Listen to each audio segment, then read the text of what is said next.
Ассалаумағалейкум, назарларыңызда информбюро жаңалықтары. Студияда мен Мақсат Толықбай, алдымен бүгіннің бас жаңалықтарына қысқаша тоқталып өтсек. Қазақстан қажылары діни бірлестігі Әбсаттар Қажы Дербісәлдің кітабын сотқа берді. Бірлестік төрағасының пікірінше бас мүфти ислам жамағатының ашу-ызасын тудыратын дүние жазған. Елімізде соңғы 7 жылда 50-ге жуық террористік ақ тоқтатылған. Құпия қызметкерлер олардың алдын алмағанда Қазақстан, Ауғанстан, Пәкістанға айналар ма еді? Иттің балаларының көзін құрт. Ақтөбеде үйіне 20-дан астам ит асырап алған тұрғынның иесіне көрші қолаңы түгел наразы. Қазақстан қажылары діни бірлестігінің төрағасы Бақтыбай Айнабеков бас мүфти Әбсаттар Қажының кітабын сотқа берді. Қасиетті Рамазан айының қарсаңында өршіген даудың негізгі себебі осыдан 30 жыл бұрын жарық көрген араб әдебиет атты еңбек болып отыр. Айнабековтің пікірінше бұл кітапта Құранды Мұхаммедтің өзі құрастырған деп Әбсаттар Дербісәлі күллі мұсылман жамағатының ызасын тудыратын дүние жасаған. Алайда шейхтің қорғаушылары кеңестік кезеңінің қысымен жазылған кітаптан дау тудырудың артық екенін айтады. Халыққа танымал қос қажының арасындағы дауды сот процесіне тілшімізде барып қайтқан еді. Алматы қаласы Бостандық аудандық сотына келіп түскен арызда Әбсаттар Қажы Дербісәлінің араб әдебиеті кітабын оқытуға тыйым салу керектігі көрсетілген. Олардың айтуынша 1982 жылы мектеп баспасынан оқырманға жол тартқан кітап ислам дінін және Құран кітабын жоққа шығарушы еңбек. Мұхаммедтің жолдасы әйелдеріне анамызға тіл тигізеді. Сонымен бірге Құранды өзі жазған дейді. Сонымен бірге Құранды әдебиет дейді. Бұның барлығы осы ислам дініне нұқсан келтіретін, исламды тұтынатын адамдардың ашу-ызасын тудыратын дүние. Бақтыбай Айнабековтың пікірінше бұл кітап жастарға теріс тәрбие беретін, діни араздықты қоздыратын еңбек, бірақ бас мүфтидің қорғаушысы Шыңқуат Байжан бұл кеңестік кезеңде шыққан кітап деп Әбсаттар Қажыны ақтайды. Осыдан 30 жыл бұрын жазған кітабына тыйым салу жөніндегі қойылған талабы тек қана Бақтыбай Айнабековтың жеке өзінің қара пиары, орысша айтқанда черный пиары, өзінің атағын шығару үшін. Басқа ешқандай бұл жерде ой жоқ. Ал бас мүфтидің Құранды Мұхаммедтің өзі жаз деген ойларын сынға алып отырған Айнабековтың өзін шейхтің қорғаушысы қарсы шабуылмен айыптап отыр. Өзі атеистік бағыттағы дінге қарсы дін апиын деген телепередачаны жүргізген кісі, мына журналист бұл Бақтыбай Айнабеков. Яғни дінге қарсы өзі күрескен адам. Дін апиын деген ол баяғыда Совет үкіметінің кезінде болған хабар. Ол хабарда дінге байланысты мен еш уақытта хабар қылдым. Діннің ішінде біз негізінен ол кезде діннің өзін жамандау емес, мына емшілер туралы. Егер Қазақстан қажылары діни бірлестігі бас мүфтидің діни ұстанымынан, ал мүфтидің қорғаушылары олардың өздерінен кінәрат тауып жатса, онда әртүрлі діни ағымдармен онсыз да басы қатып жүрген халық кімге сенуі керек? Мақсат Мәліков, Ернар Құсайынов, Информбюро, Алматы. Ал ислам атын жамылған түрлі діни ағымдардың Қазақстанда 50-ге жуық террористік ақ ұйымдастырмақ болғаны енді анықталып отыр. Бұл туралы Қауіпсіздік кеңесі хатшысының орынбасары Қозыкөрпес Жаңбыршин мәлімдеген. Егер елдің құпия қызмет өкілдері сериялы түрде дайындалған бұл терактілерді тоқтатпағанда, олардың әрқайсысы Ақтөбе, Боралдай, Тараздағыдай оқиғаларға әкеп соқтыруы мүмкін еді. Дегенмен құзырлы орган қанша жерден қаперге алғанымен қоғам ағзасын кеулеген лаңкестік ел ішіндегі тұрақтылықты шайқалтып үлгерді. Былтырдан бері бірінен соң бірі болған теракттар қалың бұқараны қатты дүрліктірді. Депутаттар еліміздегі жастардың 60%-ы түрлі діни ағымдардың жетегінде жүр деп дабыл қағуының өзі діни ағымдардың күн сайын қауіпті болып бара жатқанын айғағы. 2005 жылдан бастап елімізде 46 террористік негіздегі экстремистік акциялар алдын алып жойылған. Сондай-ақ лаңкестік әрекеттерге қатысы бар деген күдікпен 300-ге жуық адам сотталып жазасын алуда. Бұған қоса теракт кезінде қолданылмақ болған 200 оқ қару тәркіленіп, 5000-нан көп қару-жарақ алынған. Сондай-ақ салмағы 400 келіден асатын 50 жарылғыш зат табылған. Бұл қорқынышты көрсеткіш Қазақстанда лаңкестік әрекеттердің ашық белең ала бастағанын көрсетеді. Бұған Тараздағы терактта Қариевтің қарулы қақтығысынан соң жер жастанған 7 адамның қаралы көрсеткішін қосыңыз. Ақтөбе облыста террорлық актінің орталығына айналып, атыстан жарылыстан көз ашпағалы 1 жыл болды. Лаңкестік әрекет белгісіз біреулердің Шұбаршидың 2 полицейін кеңселеріне келіп тұрып, атып кеткен туралы суыт хабардан басталғаны да халық жадында. Теракт ұйымдастырып ел тыныштығын бұзған 9-дық бұл жолы да 4 полицейді оққа ұшырды. Бұған Астанадағы жарылысты Ақтөбедегі жанкештінің күшті құрылымдардың ғимаратында жасаған жарылысын жазыңыз. Айналдырған 12 айда құзырлы органдарға қырғидай тиген қылмыстық топтардың қақтығысына не түрткі болды? Мұсылмандар одағының төрағасы Мұрат Телбеков бұл экстремистік әрекеттерге үйсіз, күйсіз, жұмыссыз жүрген жастардың жанайқайы деп баға береді. Қазақстанда теракты көбейгенін бұл деген саяси және экономиялық, әлеуметтік саласында іздеу керек. Бұл қазіргі осындай терактың көбейгені бұл деген біздің үкіметтің, біздің мемлекетіміздің әлсіздігін дәлелдейді. Сондықтан осындай проблеманы құтылу үшін, шешу үшін бізде ең бірінші кәдімгі батыл саяси реформаны өткізу керек. Ал саясаттанушы Досым Сәтбаев Қазақстан территориясында террористердің белсенді бас көтеруіне, қандастарымыздың Ауғанстандағы әскери дайындықтан тәжірибе жинауда әсерін тигізеді деп жобалайды. Осылайша орталық Азия елдерінің ішінде терактың жиілігі жағынан Қазақстан, Өзбекстан, Қырғызстан, Тәжікстаннан кейінгі орынды иеленіп тұр. Ең басты қорқыныш елімізде ерікті түрде лаңкестік әрекеттерді ұйымдастыра бастағандар қазақ жігіттері. Бұл да ішкі қауіпсіздікті күшейту керек екенін айғақтайды дейді. Алдымен күшті құрылымдардың жұмысын күшейту керек. Олар діни радикалды ұйымдармен күресті бастау қажет. Ол үшін таблиғи жамағат пен Хизбут Тахрирді ажырата білген дұрыс. Екіншіден, Қазақстан мұсылмандар одағының жұмысы белсенді болу керек. Соңғысы халықты жағдай қалыпты деп алдауды доғарып, қауіптің бар екенін ашық айтқан жөн.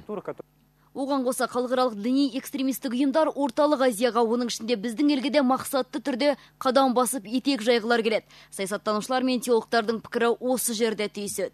Ильмар Салих, Данияр Жүсіпов, Информбюро, Алматы. Ал Қазақстан президенті Нұрсұлтан Назарбаев теракт деп баға берген Арқан Керген қанды оқиғасына қатысты бас күдікті саналатын Челаққа психологиялық тексеру жүргізілетін болды. Бұл туралы еліміздің ішкі істер министрі Құл-Махамет Қасымов мәлімдеді.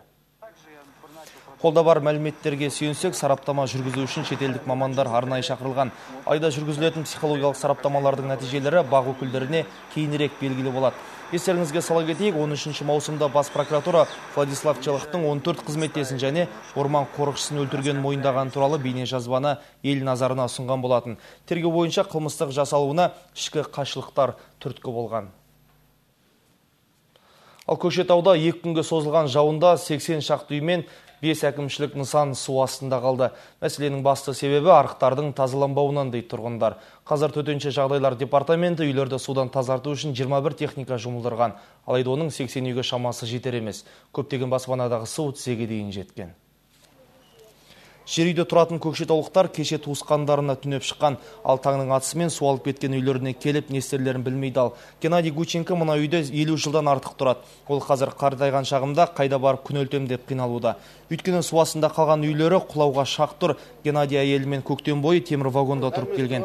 Себебі үй көктемде қар суының астында қалған еді. Жаз шығып, енді көзіміз ашылма дегенде баспанасы тағы суға толды. Су астында қалған өзгелерінде жағдайы мәз емес. Қазір қалада жұмыс комиссиясы құрылған. Бірақ көл ішінде жүргенде күй кешіп жатқан халықтың көңілі күпті. Нұр Отанға барды, акиматқа барды. Бүгін акиматта прием емес деп айтады дейді. Ертең барамыз дейді. Оған өшірет тие ме, тимей ме? Қараңызшы. Енді мана чеснік келіп кетті. О кісілер айтады дейді, материальный көмек береміз деп. Материальный не керек? Одан да суағарды, сол ақшаға суағарды ашып берсе сол болғаны ғой. Қаншадан зардап шегіп отыр солардың. Ал Павлодарда асханада жиі қолданатын көкнәрден есірткі жасап келген адам химик ұсталды. 45 жастағы Ақсу қаласының тұрғыны өзінің сыбайластарымен бірлесіп, дәмхананы есірткі өндіретін цех айналдырып жіберіпті. Олар бірнеше келі көкнәрге май және сан алуан химиялық элементтерді қоса қайнатып, тұнбасын ине арқылы тәндеріне жүгірткен. Бұл есірткінің қуаты героиннен артық болмаса кем емес екен, ал бағасы героиннен анағұрлым төмен. Сондығымен бұл тауарға сұраныс Ақсу қаласында артып кеткен. Ал 5 ай әлгі үйде сыртынан аңдыған полицейлер бірнеше күн бұрын цех жұмысын тоқтатты. Айта кетейік, мұндай есірткі түрі біздің елімізде жасалып көрмеген.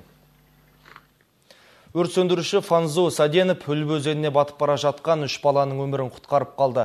Оқиға кеше кешкісін Өскеменде болды. Фанзу өз отбасымен бірге Үлбі жағалауына шомылуға келген екен. Ол жағада тұрған кезде балаларына көмектесуін өтініп айғайлаған әйелдің шырылдағанын естіген.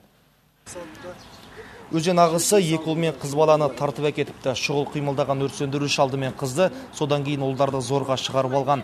Балаларды құтқару кезінде Фанзу өзі де суға кете жаздады.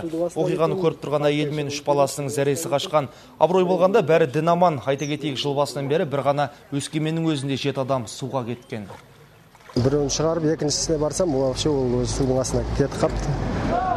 Бір шығып, бір кіріп жүр екен, соны әрең алып шықтым.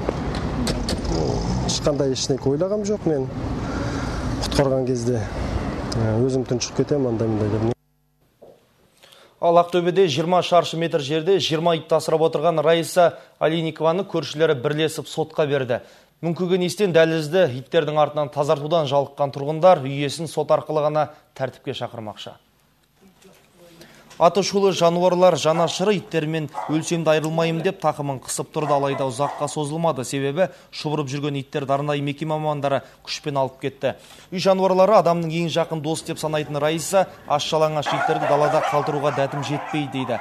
Қаңғыбас жануарлар мекендейтін бұл үйді тұрғындар сасық үй деп атап кеткен. Айта кетейік, жыл сайын иттерді өлтіруге мемлекеттік бюджеттен 16 миллион теңге бөлінеді. Ал үй жануарларын арнайы баспана қарастырылмаған. Тіпті сағат 3-тен 4-тен түнгі ұйқы бермейді. Бір жаңағы даладағы жаңағы иттің ортасында тұрған сияқтымыз, қаламес иттің ортасында тұрған сияқтымыз. Қаншама жаңағы жала берсек те жаңағы нен етпейді. Ешкім оған не салмайды.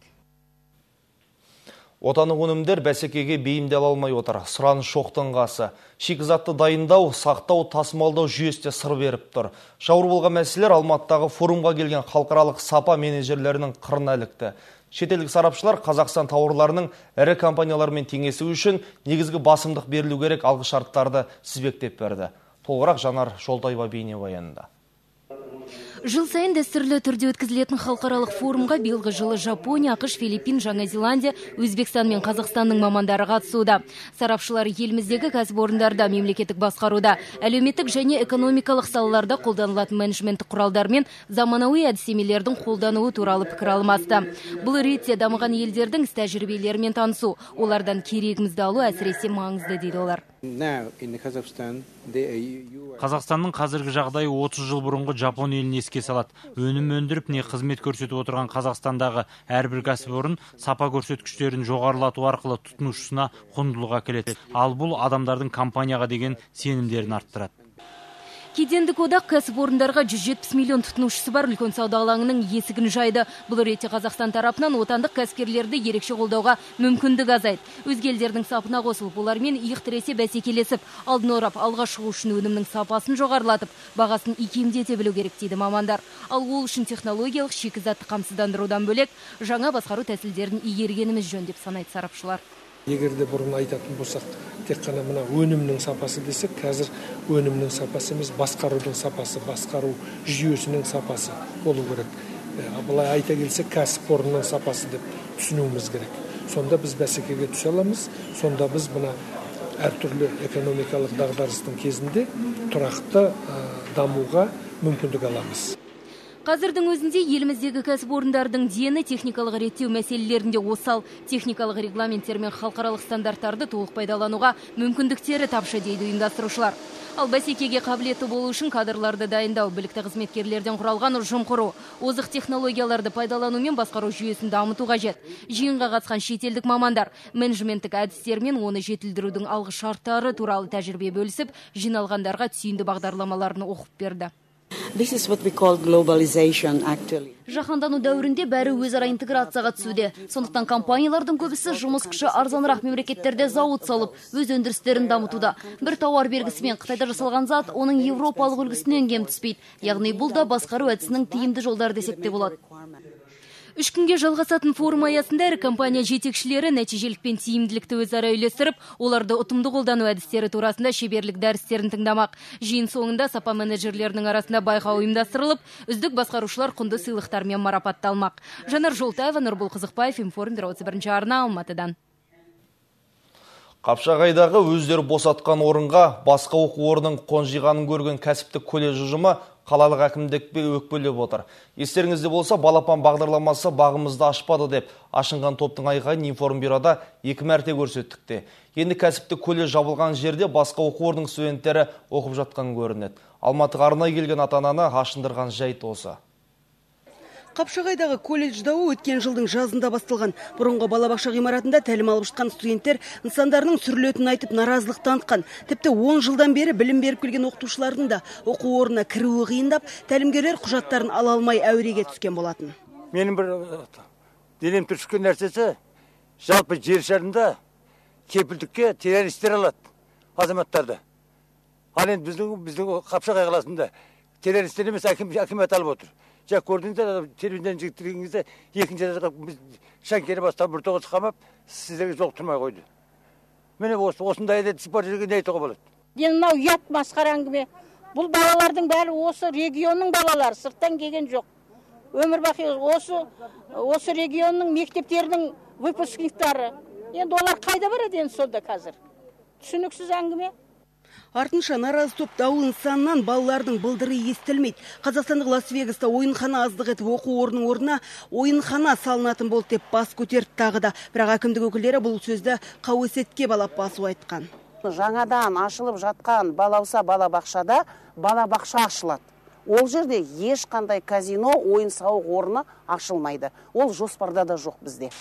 Әкімдік өкілінің айтқаны айдай келіп, балабақша ғимараты бөбектерге берілді. Бірақ балалар бақшасын басқа колледж студенттерімен бөлісіп отырған ұқсайды. Алматыға арнайы келген ата-аналар тобы осылай деп ашулы. Менің ұлым болашақ есепші, қазір құрылтайшы жалдап берген ғимаратты оқып жүрміз. Сонда әкімдіктегілер біздің балаларымызды онда қалған студенттерден бөліп жарып отыр ғой. О баста тіпті бізге ғимарат тауып береміз деп те уәде берген. Ол уәделерінде де тұрмады. Енді қазір 2 жақ бала қалды. Қалғаның барлығы сол бәйтерекке ауысты, біразы қалаға кетті. Енді қазір опять же идет такая, значит, работа. Вот, не знаю, кто это ведет, но значит, что у нас вообще закроют теперь.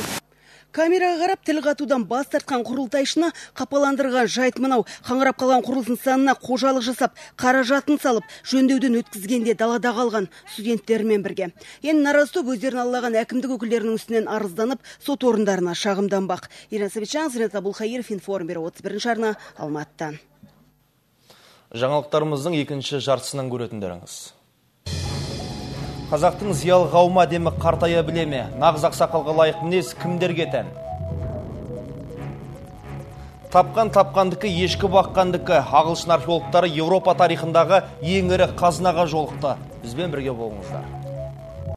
Хабарымызды жалғастырамыз. Азғантай ауылдың емес, Айбарлы Алаштың сөзін сөйлейтін, өнегелі өрім мен өрімді өрендерге темір қазық болатын ақсақалдарымыз жетерлік. Осы бір ақсақалдық дәстүрді берік ұстанып, әдемі қартая білудің сыры тектілік пен ұстамдылық. Ал бұл тақырыпта ел ағаларымен сыр бөліскен әріптесі Майда Боранбай айтарымызды кеңінен тарқатады. Мен онда өзімді қарт деп санамаймын. 77 жасқа келіп жырлармен оқырман жүрегіне жол тапқан ақын Ораз ақын Асқар ағамыз өзін қартпын деп есептемейтін болып шықты. Себебі қолымнан қаламым түскен жоқ дейді ол. Тек 100-ден асқан адамды қария деуге келеді деген пікірді ұстанған ақын әдемі қартаюды былайша түсінеді. Бала шағаңның алдында өзіңнің авторитет дейді ғой. Сол авторитетің болса ең алдымен бала шағаң, семьяның алдында. Соның кейін халқыңның алдында, өкіметіңнің алдында солар елеп ескерсе. Ал 26 жасынан бастап қарттың рөлін сомдаумен келе жатқан актер Бекжан Тұрыс бұл рөлдердің өзіне оң әсер бергенін айтады. Қарияның рөлін сомдауым ойымды тереңдетіп, сөзімді салмақтағанын жасырмаймын деді ол. Алайда бүгінгі күні пенделігін азаматтығынан биік қойып, дүниеге беріліп кеткен қарттарды көріп, ақсақал деп сыйлауға қынжыламын деді ол. Баяғыда ауылдың әкімі болсын, облыстың әкімі болсын, қарияға барып, қариядан батасын алып, сол қарияны тыңдайтын. Бүгінде қарияларымыз сол әкімдердің қолын сүйіп, сол әкімдердің жанында жүріп, ұл-қыздарының жағдайын жасап, жағымпаздың жарапазанын айтып жүр. Сондай қарттарды көрген кезде қынжыл. Ал жазушы Дидахмет Әшімхан Алла ғұмыр берсе қарттық кез келген адамның басынан өтетін табиғи құбылыс. Сондықтан оған жас кезіңнен бастап дайындалу керек деп есептейді. Ақылды ақсақалдың аузынан артық сөз шықпайды. Әр сөзі ұрпаққа үлгі болу керек деген ол бүгінгі ортада жүрген кейбір қариялардың іс-әрекеттері қарт деген аттың қадірін қашырып жүр дейді. Бір қол қоймас жерге қол қойып жіберіп артынан қайта қайтып. Ойбай, мен мынаны айтып қойып едім, болмайды деп. Ылғи сауысқаннан сақ. Ана ненің алдындағы, іннің алдындағы ақ көтерғайдай қылп-қылп етіп отыратын ақсақалдарыңыз бар. Солар қазір біздің мына үлкен қарт адамдардың беделін түсіріп отыр.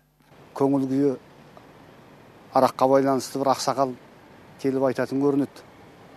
Көрдіңдер ме, яне?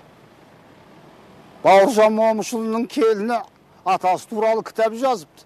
Осы біздің келіндер қашан сондай болады деп. Сөйтсе келін айтатын көрінеді. Ондай кітап жазу үшін атасы Бауыржандай болу керек қойды. Ал қазақ айтады, бауыржан боп өмір кешіру оңай деймісің қарағым. Аида Боранбай, Думан Сүлейменов, Азамат Жаныспаев, Информбюро, 31 арна.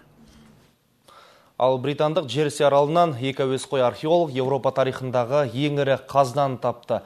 Бағалы тиындардың жалпы салмағы шамамен 750 келіні құрайды. Сарапшылардың бағалауынша бұл тиындардың 2000 жылдық тарихы бар. Қазынып алынған алтын, күміс тиындар біздің дәуірімізге дейінгі 50-ші жылдарда жасалған. Ғалымдардың пікірінше ақшалар қазіргі Британияның солтүстік мекендеген кельт тайпасының айналымында болған. Зерттеушілер қазынаны Юлий Цезарь басқарған Рим империясының шабуылы қарсаңында француздық кельттер көміп тастаған деп санайды. Ежелгі қазынаның жалпы құны шамамен 5 пен 16,5 миллион доллар аралығын құрайды деп бағаланып отыр. Ал футболдан кәрі құрлықта дүрліктіріп өткен Европа чемпионатының сын сағаты таяды. Турнирде қалған үздік 4 команда жартылай финалдық бәсекелерін бастайды. Мұна қателік жол жоқ, жеңгені бас жүлдеден үміткер болса, жеңілгені қола медальді қанаға тұтпақ. Бүгін түнде Испания мен Португалия бақ сынасады. Командалық ойында ешкімге дес бермейтін испандар бір жұлдыздың командасы, яғни португалдарды жеңе ала ма? Міне осы сұрақ қазір әрбір жанкүйердің мазасын қашыруда.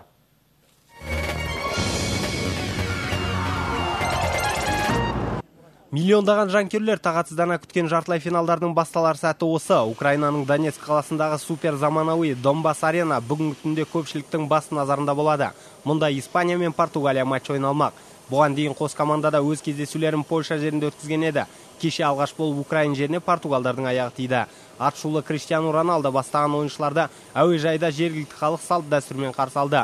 Ас сударына ала шыққан олар ойыншылардың көңілінен шықты. Пепе бастаған топ наннан ауыз тигеннен кейін ғана қонақ үйге бет бұрды. Жалпы бұл кеште Паулу Бенто жігіттеріне оңай бола қоймас. Майда пастармен әркімнің ақ құтын қашыратын әлем және Еуропа чемпиондары бұл жолда басымдыққа ие болады. Әйтсе де Эйсебе отандастарында мүмкіндік бар. Ол Криштиану Роналдо. Ал испандаршы, Висенте Дель Боске баптайтын чемпиондар Донецкке қарсыластарынан кешірек жеткенімен түнделет болса да жаттығу жұмыстарын жүргізді. Жауапты матч алдында босаң судың қажеттігі жоғын барша ойыншы жақсы түсінеді. Сондықтан олар жандарын аямай-ақ жұмыс жасады. Қатардағы мықтылардың барлығы дін аман. Әсіресе лидерлер Андреас Иньеста, Хави және Фернандо Торрестердің көңіл-күйлері жақсы. Қызыл Фурия үлкен жеңістің дәмін ұмыта қоймағанын бұған дейінгі матчтарда көрсетіп берді. Енді оларға алаңдайтын жай жоқ. Бұған дейін қос құрама ресми матчты 2013 жылғы әлем чемпионатының 1-8 финалында өткерген еді. Ол кезде испандар 1-0 жеңіске жетті. Ал сол жылдың қарашасында Португалия қарсыласын 4-0 тұқырта жеңгені тағы бар. Ол жеңіліс біздің есімізде, бірақ дәл қазір артқа шегінудің еш мәні жоқ. Алдағы ойынға дайындалу керек. Роналдуға адам аштырмаудың жолын іздестіреміз. 2010 жылы менің қорғаушыларының қолынан мұндай ерлік келген, енді сондайды тағы бір рет қайталасақ деп отырмыз. Донецкіге екі елдің жанкүйерлері ағылуда, әсіресе испандықтардың табынушылары мұнда өте көп. Олардың да ойлары бас бапкердің айтқанымен сәйкес келуде. Барлығы бір ауыздан Роналдоны тоқтатса, қалғаны біз үшін қиын емес деп мәлімдеуде. Мұнда келушілер тек испандықтар мен португалдар емес, бас аяқ әлемнің 30-ға жуық елінен жеткен туристер де Донбасс аренаны бұл кеште толтырары хақ. Ержан Көшкімбаев, Информбюро.